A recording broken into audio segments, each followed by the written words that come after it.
Hi everyone, we're back. Thank you for joining.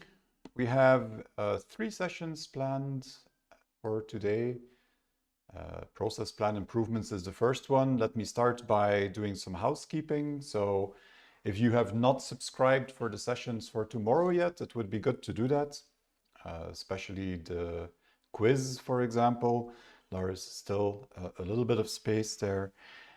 This session and upcoming sessions today, if you have questions, don't wait until the end.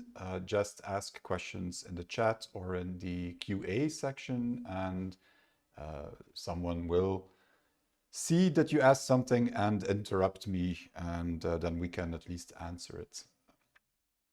Okay, so today we're going to talk about the weather in Germany. This is actually an up-to-date map, more or less. And I do this just because we have all this equipment here, and I wanted to use the opportunity to be the weatherman for just a second. I suggest we talk about something else though. And this looks more like something that is going to interest most people. So this is what we're going to talk about in the coming 45 minutes or so. We need to see about the time because it's a little bit much content perhaps, especially if I also want to show some things, but we'll see. So I'm not going to go over the topics, we're just going to get started. This is all about process plans and the new things that have been added in version 12. As you know, in version 11, what was added, the biggest difference was this, was it version 11 or version 10? You have this upgrade for the process plan editor, of course, where you can now have nice graphical workflows, and before you had a much more, call it administrative business interface. And the fact that we have this new editor makes it possible to have a lot more steps in the process plan, and that by itself makes it possible to build much more flexible and powerful process plans. And it seems to be a given that every time a new version comes out, there are additional process plan steps, and in version 12 that is not different. The first one is a QuickFix step.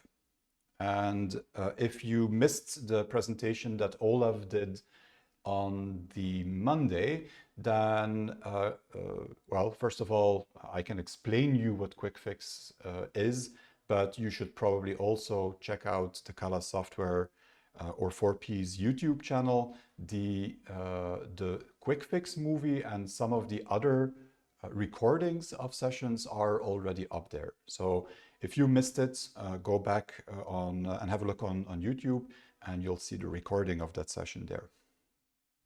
Now, what are QuickFixes? Difficult word.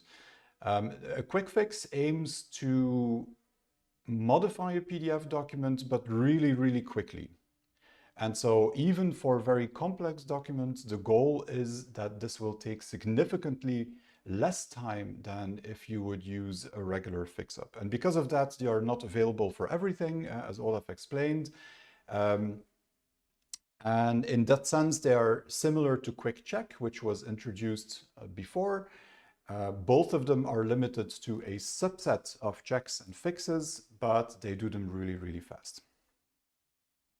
Okay, so if you want to use QuickFix in pdfToolbox, then you can do it manually.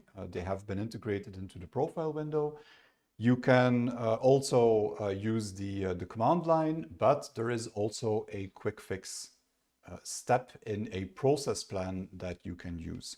And the configuration for that is very simple. And let me see if I can switch to pdfToolbox here, and then we need the profile window. And in the profile window, I need my correct library. The other one is for later.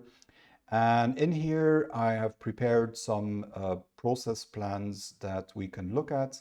And the first one is one that includes a quick fix. And as you can see, there is nothing very exciting about that. The only thing it allows you to do is just as with a normal fix-up, it allows you to include it in the workflow that you have. And of course, from here on, again, just as a fix-up, I can select which quick fix I want to use, but I can also edit it, and then I get the quick fix editor in there. And that's really all there is to it. This is not a very difficult one, but it allows you simply to use QuickFix inside of pdfToolbox. Okay, next thing is not a new step, but it is just as important for people who want to build process plans and be able to use them. And it is the fact that you can now use template-based pre-flight reports in a process plan. That was something that was missing. You could generate a pre-flight report when a profile finds errors or warnings, for example, but you could not use a template-based pre-flight report. So what is called in the desktop version customizable reports. And now you can use it for any of the steps where you can create other pre-flight reports. And how it's integrated is, let me actually show that again in pdfToolbox. So where would I have put that? I guess here. So what we have here is a normal process plan, start, end, and then in between you have a profile. And you can already see a little icon here that says PDF overview. If I look at the outgoing connection from this step,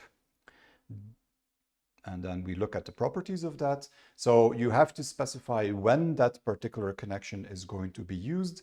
And you also have to specify if you want to report or not. And in pdfToolbox 11 and so on, you had a number of report types in here, but you didn't have the report type. I shouldn't have clicked there. You didn't have the report type that you see here, this PDF overview. And if I click on the edit button, and then we try to show that a little bit bigger. If I click on that, you get a list of all the template reports in my current library. You can select them. If you go to manage libraries, you will see which template reports you have in your current library. You can also copy them from other libraries. And once they're in the library, they will end up in this list. And then this allows me to set up a process plan where I use a template, HTML template-based pre-flight report in that step. Okay, so not really a new process plan step, but a way to finally use this much nicer template-based report inside of a process plan. And then we move on and we have an actual step. And this is one that is a little bit more complex to explain and also to implement because it involves JavaScript, and you'll see that in a second.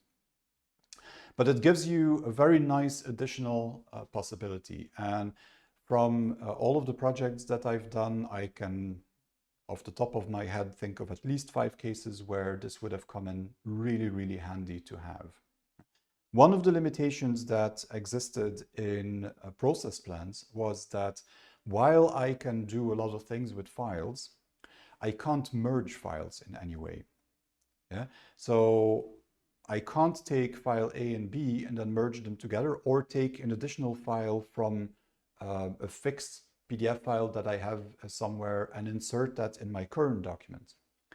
And if you're thinking about process plans where you also use the imposition engine, that can be annoying because, for example, to add content that is then used in the imposition engine, you need all the content to have well, you need everything to be in one file. Yeah. So if I want to add a color bar, for example, that color bar needs to be added to the document, and then the imposition engine can put all the pieces in the right place. And you couldn't do that with a process plan. So you had to merge PDF files together before they reached your process plan. And then in the process plan, you could use imposition and so on. And so that was a little bit of a limitation. This new step, add files, fixes that and gives you the opportunity not to do general purpose file merging. So you can't have a folder coming in and then all the files in that folder being merged, but it does allow you to add additional pages to a document. How does it do that? Well, I'm going to go back to pdfToolbox and we're going to look at that. So back to process plans. And then I have a process plan here, I believe, that will do that. Yeah. And on the process plan level, there is not that much to see. It's just a step. It looks like a regular step, so one input, one output, not a lot of complexity. However, the step is controlled by a script. So you can see that there is a JavaScript that I can select. So I can have multiple configurations for that, but it just lives in the JavaScript. And then if I open that, there we go. There is a whole bunch of comments in here, and I have not removed those. If you make a new one, then you'll get those comments in there as well. So I just let them be. My configuration is here at the bottom. There are three things that you can do with an add files or add pages step. The first thing is that I can take complete PDF files or specific pages from a PDF file, and I can prepend them to my current document. So to the document that is being processed in the process plan. Prepend means at the beginning of the file. I can do the same thing, but add stuff at the end of the file. And for that, I have this append array that you see there. And then in other circumstances, this is not likely to be combined together, but in other circumstances, I might have a need to embed files in the file that I'm processing. You might not be as familiar with that possibility because it's something that is not used as much in graphic arts. But if you look at archival workflows, for example, in archival workflows, you can use PDF files as a kind of container, as a zip file. So the PDF format allows you to take another file and put it inside of the document. And then at a later stage, someone can see what documents are inside and then extract them. Think about the case where you need to archive an email, and then you also want to store the attachments that came in as files inside that stored email. So this capability allows you to do those kinds of things. Coming back to this step, as I said, it allows you to either add content at the beginning, at the end, or store them inside of the document. And for this demo, what I've done is I've referenced a fixed file. Yeah. I called this cover path, and that gives you the path and name to a particular document.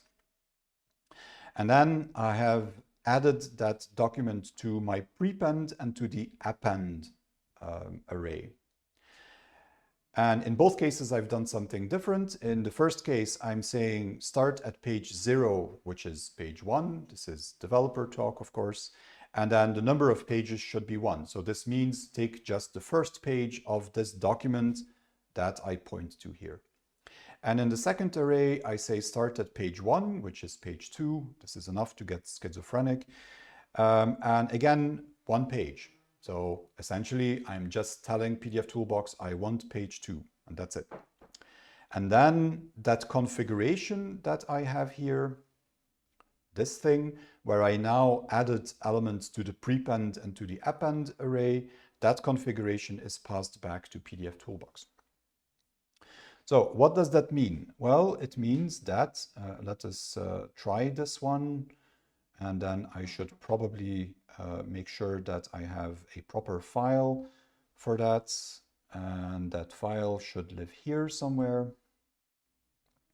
So I have two files here, and one of those files is the content of a book.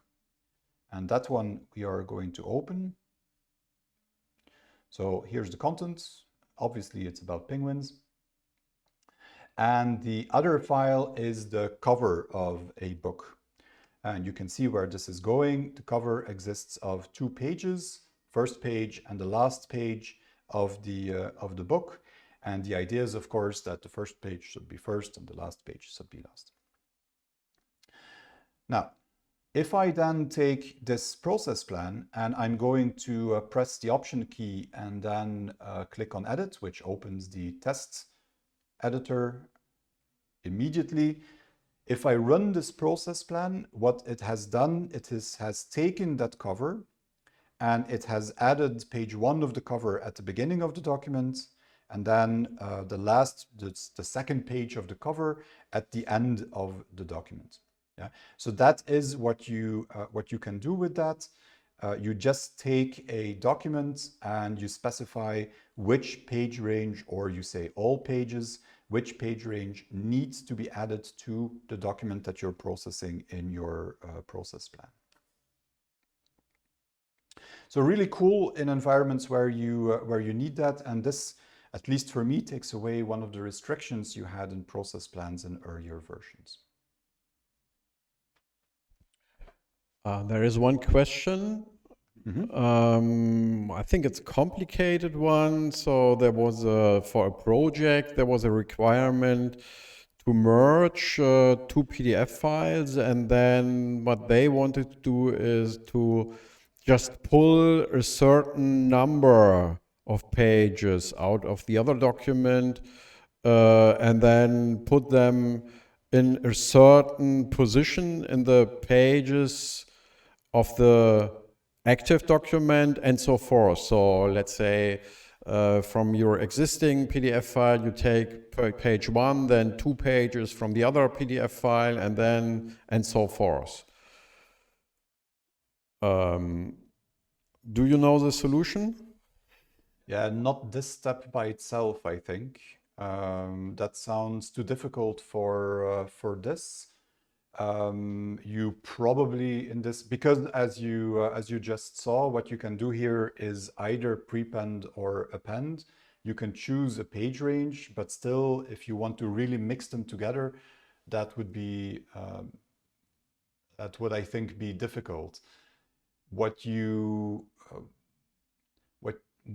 probably will need to use is, for example, the split merge command that lets you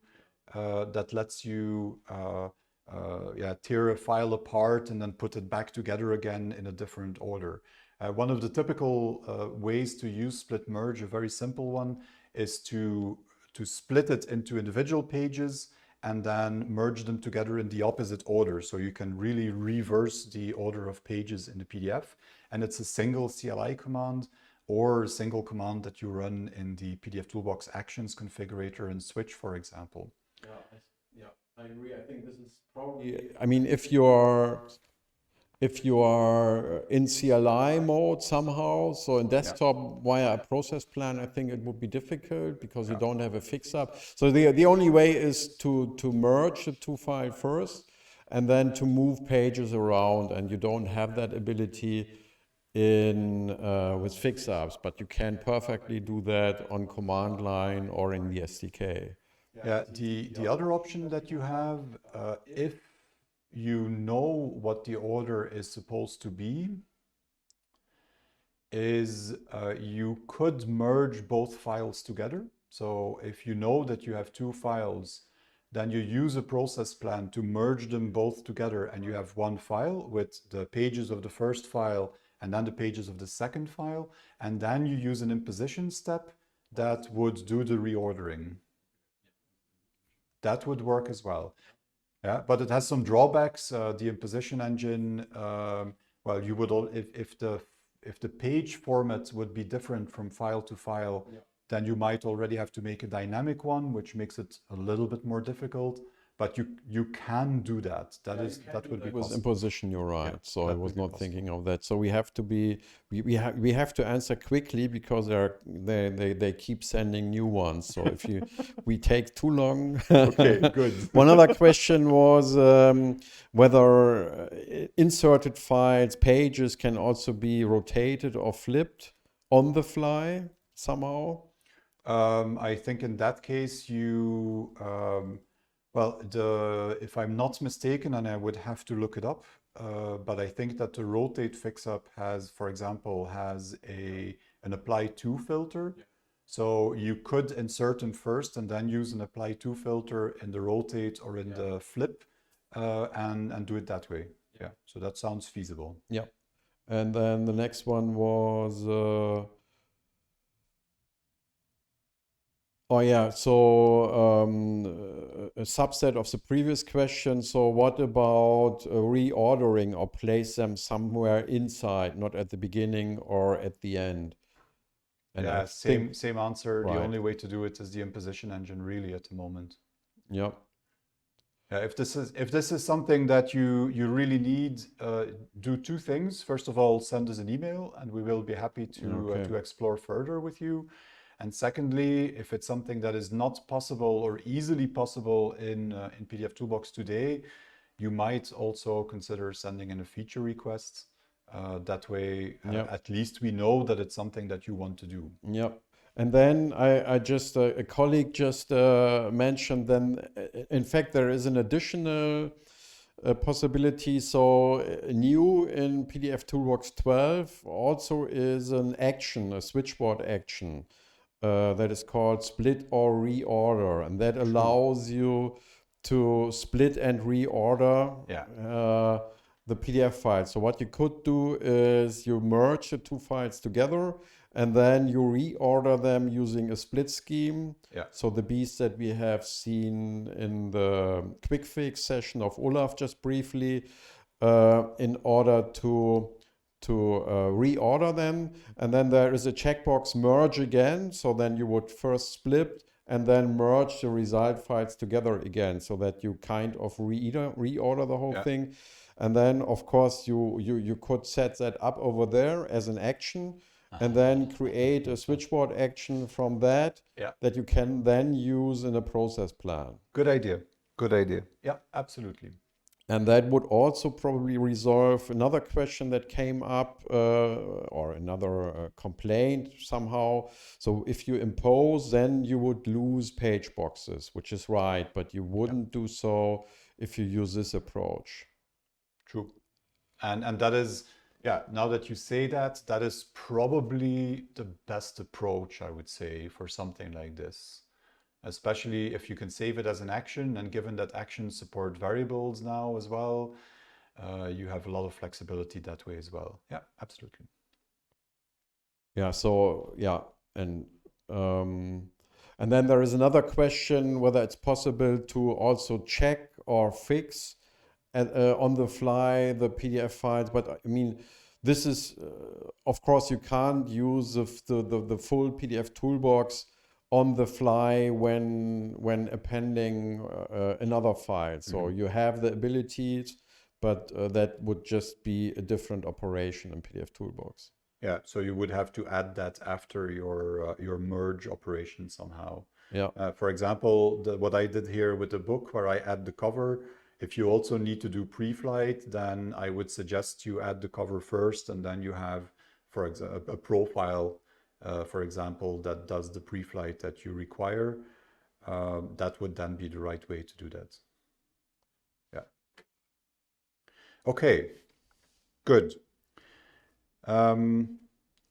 This one I'm going to go over relatively quickly. It is also not something that is specific for, or really specific for process plans, but it is something that is very useful in a process plan. So I did want to add it here. And that is the possibility to detect whether a document that comes in has pages that are really, really complex. Yeah. And this is not about the designer or the fact that the design is complex. What the goal, of course, here is to filter out documents where you have pages that could either crash the RIP or take ages to print simply because they are so complex. And this is not, like I said, not a process plan step, but it is a pre-flight check. And I just wanted to make you aware of the fact that this is also, let me see if I can zoom in, if I still, yeah, I can, great. So this is not a process plan step, but it is something that you can run using a check. Page might be too complex. And in the implementation that I've done here, well, what you see is that it first runs that check, and then if the check finds nothing, meaning success, meaning no complex pages, then nothing happens and the file goes straight through to the end. If this check that we have there has a hit, which means that it finds very complex pages, then it sends it to the rasterize page action. Of course, this is only an example. You could do all kinds of things with it, but rasterize page from there would be a good way to do that. Yeah. So I'm not going to go in more detail about that, but there is, what I wanted to show, I did want to show what it is actually using, because that makes sense. If I would find my mouse, that would be good.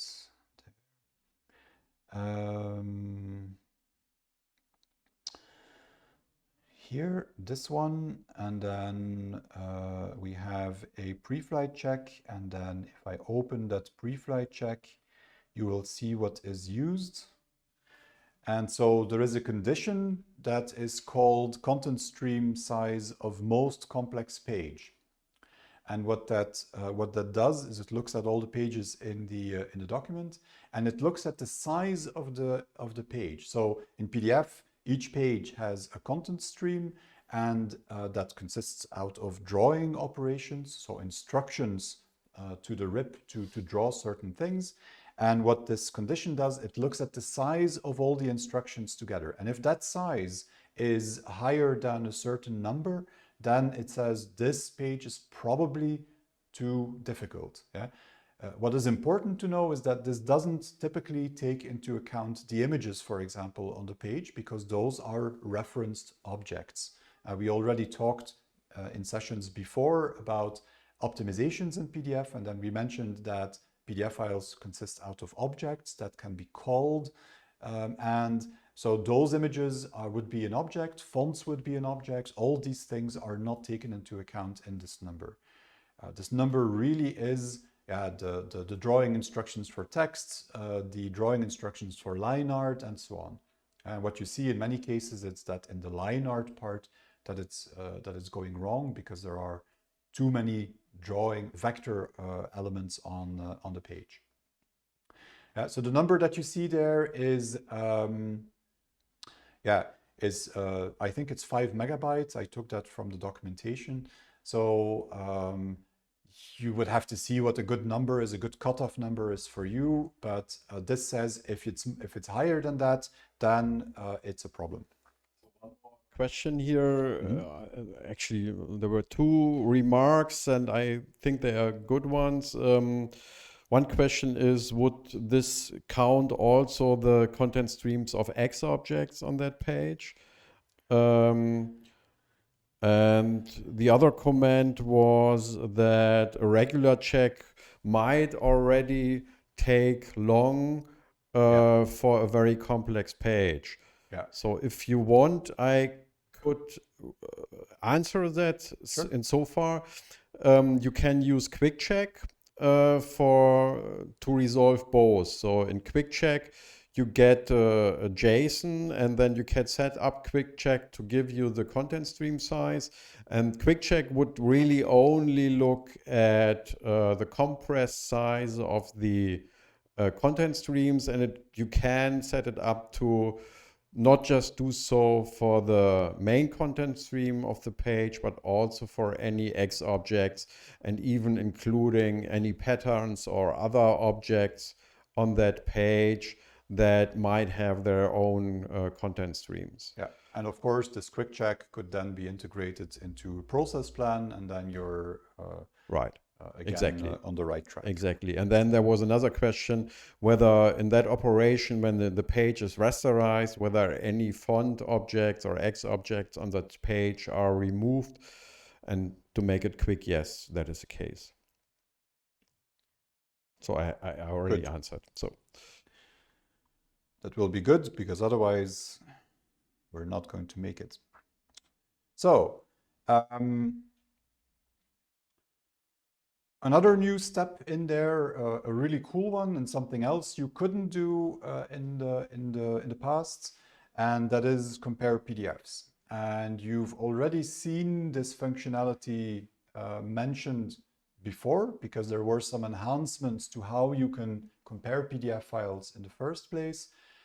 But there is also a new process plan step to take advantage of having this functionality. Because I think with the enhancements that were done, it opens up a number of new ways to use this.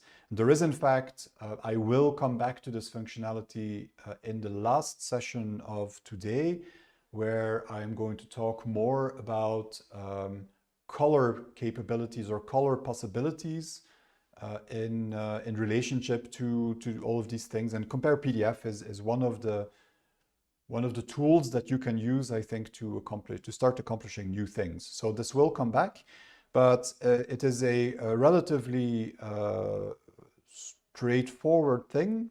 But you can see that it consists out of more lines than a normal one. So I'm going to go to pdfToolbox and show you that. And for that one, I'm going to use this one. Oh, I shouldn't use that one. It's probably the same, but they have a number in front of them. So this is the process plan. And the lines on there look a little bit confusing, but that is not too difficult, I think. So what happens here, the file starts at the start, and then in the first stage, it goes to this fix-up, and this fix-up converts to, in this example, it converts to sRGB. Yeah? So the incoming file gets converted to sRGB. And then you have this compare PDF step. And what does that do? Well, compare PDF has 3 connections here that are important on the output side. The first is that it compares the 2 documents, and I'll say a little bit more about that in a second, but it compares 2 documents. Which documents? Well, the first document is the document that comes in. As in any process plan, the output of my conversion to sRGB is now sent to the next step to compare PDF. So this is one of the documents that is going to be compared. And then the second PDF comes from this additional connection that you have here, and that in this case links back to convert color to sRGB. And what that means is it takes the PDF file just before it went into the convert color step. Yeah? So this is the unconverted file, and the output is the converted file. And those are the 2 files that are going to be compared. How can I set that up? Well, either you set it up here where you specify the step that you want, but you can also just, if you look at the connections here, I can draw a line from this connection to another step in the process plan, and that will set the property as well. So that is the first thing. I get the one input file and I get the second input file. And now I have 2 PDFs, I can compare them. And then the result of that comparison determines where the output is going to go. Yeah? The output is always the file that came in. So this second file is only to do the comparison, but the output of this is the file that came into my input connection here. And if there are no differences, my output goes in this direction. If there are differences, it goes there. And you can see the labels here that show that as well. So it's not too difficult to configure. And then what I do in my example is I say, okay, I want to do a safe color conversion. So I'm going to do my color conversion. Then I'm going to compare the before and after file.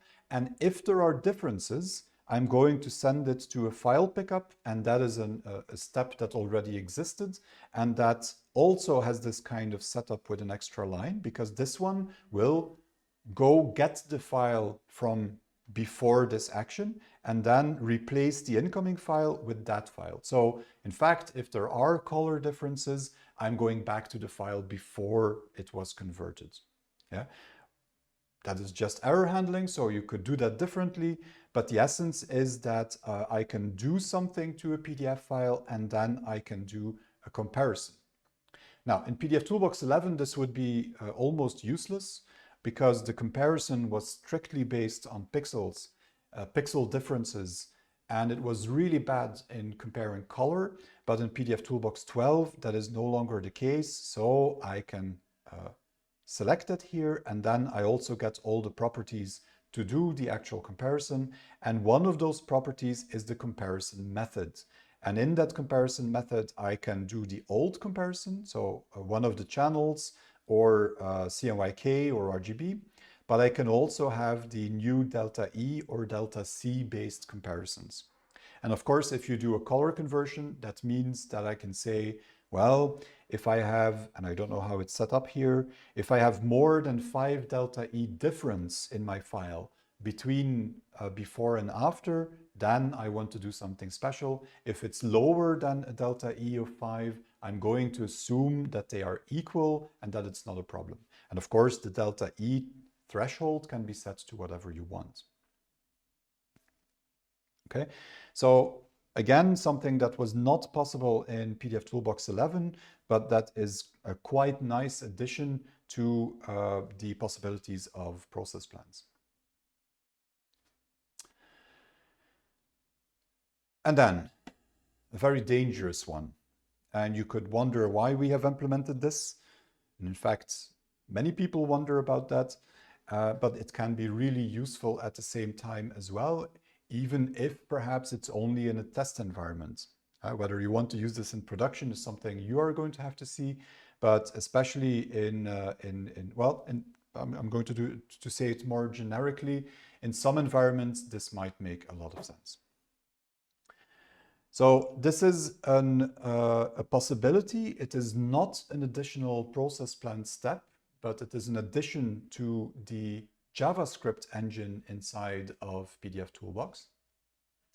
And it is a possibility to run an external application from JavaScript. And anyone who knows anything about security starts crying now. But there are a number of measures in place to protect everyone from what is happening here. But that is what it is. So if you want to use it in a process plan, you have to use a JavaScript step, a variable step, and then you can do this. But of course, you can also use it somewhere else. Yeah.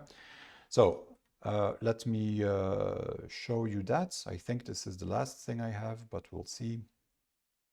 Let me show you that and open this process plan. And then I have added a variable here.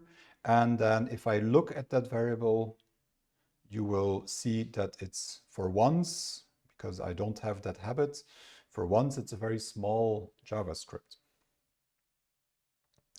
So the only thing it does is it uses the app object in pdfToolbox, which has been there from the very beginning. And then it calls something called exec file sync, which wasn't there from the beginning. This is what is new.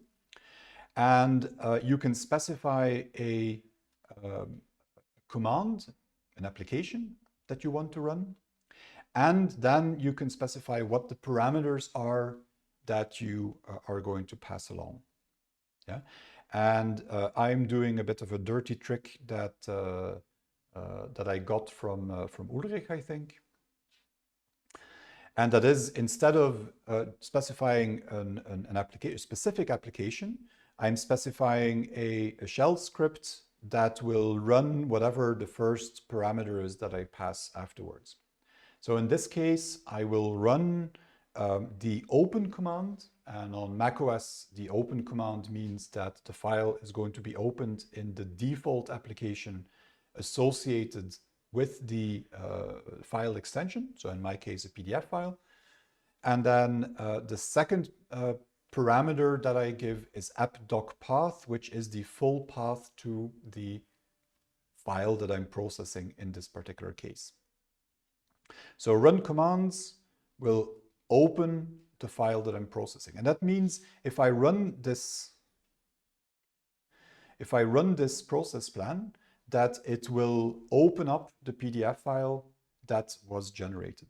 So in a test environment, you could imagine that you would use this to go through a number of steps, and maybe after step 1 and after step 3, open the resulting file so that you can verify that things went the way you wanted them to go. And yes, you could do that with the option to, where is it here? Have I lost it? You can do it, you can enable here, the log profile execution option, of course, and that will also give me a bunch of folders and the files that are generated and so on. But it might be faster to just open up 2 PDF files and then see what's going on. Yeah? There are a number of restrictions here. Yeah? And these restrictions are there for security reasons. So the first restriction is that this shell script that you saw, or any other application that you may want to start, has to be present in a specific folder. And you can see it on there. It is the pdfToolbox 12 preferences folder. And in there, you must have a folder called variables. And you must have a folder called exec file sync. And whatever application you want to start has to be in that folder. Otherwise, it will not work. Yeah? And the second restriction is if I would export that process plan or anything that uses this line of JavaScript, that the application is not going to be exported together with the rest of the process plan. So that application is not going to be in the process plan that is exported, meaning if you give this process plan to someone else, you need to make sure that they have the same setup on their end as you have on your end. And that is something that you will have to do manually. On top of that, of course, and I've not listed here because I thought it was kind of obvious, but I will say it now anyway. On top of that, it is, of course, depending on what you do, also platform dependent. If I try to run the shell script on Windows, I don't think I'm going to get very far. So I would have to do something that is specific for a Windows environment if I want to port it to Windows. Questions? Yeah, a few questions actually.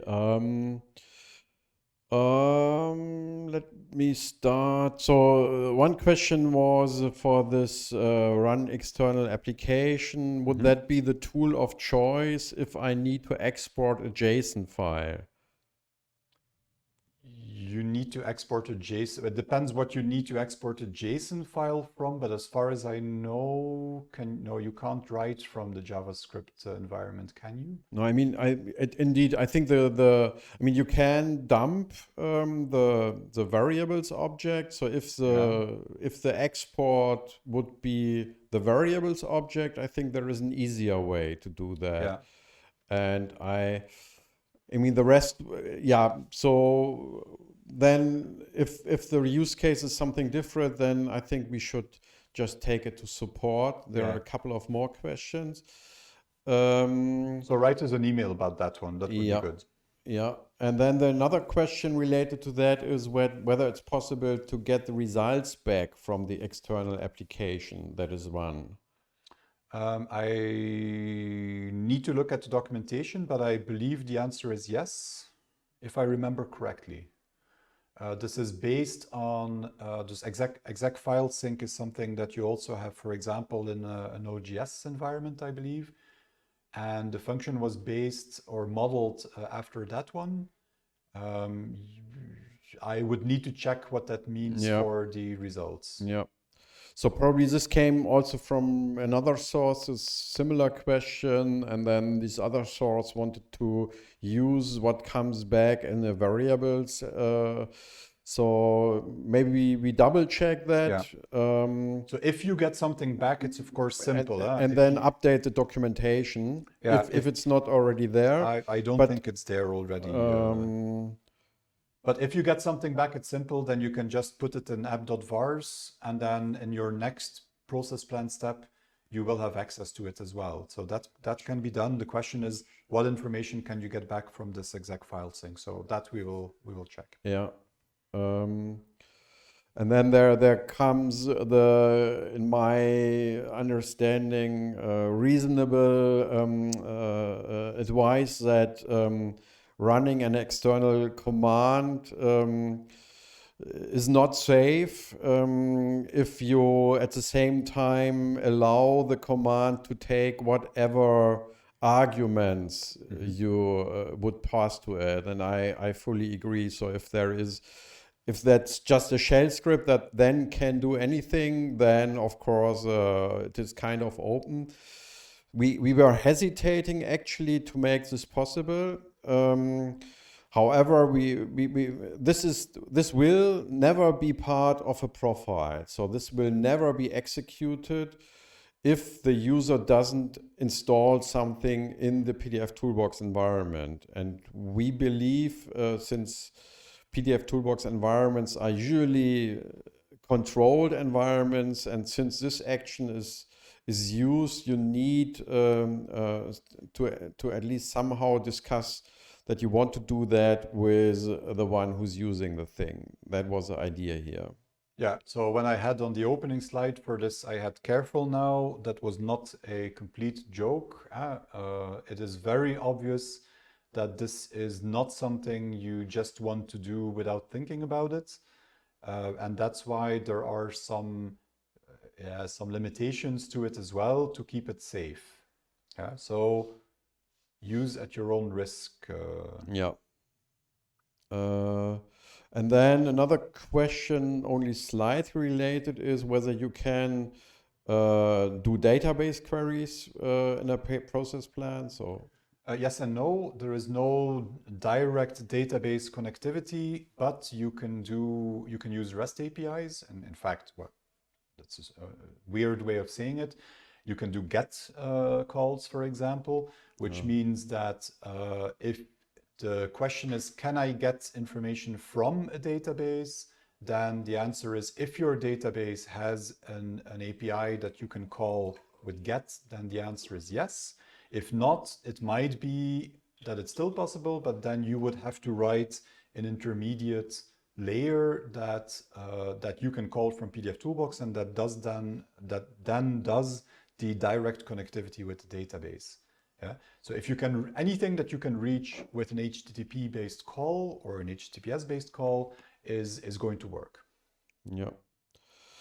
There actually is a couple of more questions related to this external application, but as far as I can see, they are very special, all of them. I suggest that we answer them after this session. Yes. There is just one to the dump variables that we referred to, whether this, how that can be done. And actually that is a report type. Yeah. So that is not available inside of a process plan, but on command line or in the SDK, it's just a report. And then the report is dump variables, I think is the name, and then it would just dump out all the variable JavaScript object into a JSON file. Yeah, so you just get a JSON file and then you can deal with it. Yeah, absolutely. There were a few more questions. If we close this one, the external file, related to the comparison. So, but I think then you should first finish your presentation. I'm done. You're done, okay. Which means I should now find them.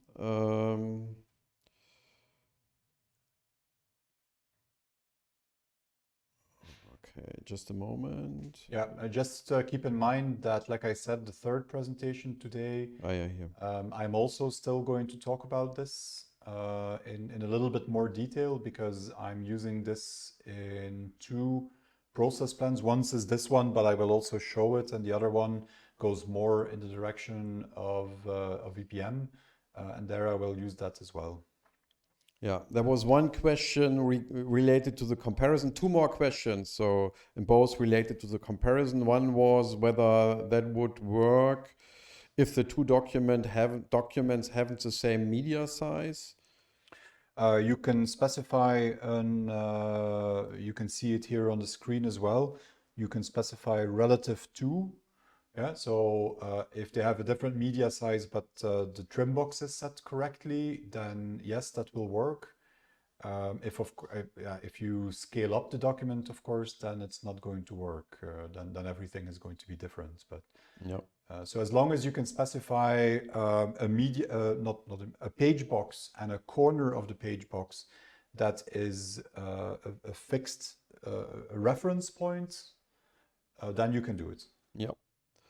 And then the other question was whether it's possible to see the comparison result, for instance, as a difference report. Yes. If you look at the visualizer in pdfToolbox Desktop, then I think you talked about that, Yeah, Dietrich, in a indeed. previous session. If you see the visualizer report in pdfToolbox Desktop, that shows you a visual of the difference, yeah, for any of the comparison methods that we have. So that means also for the delta E related stuff. And the CLI has the ability to export visualizer images Yeah. if you want that.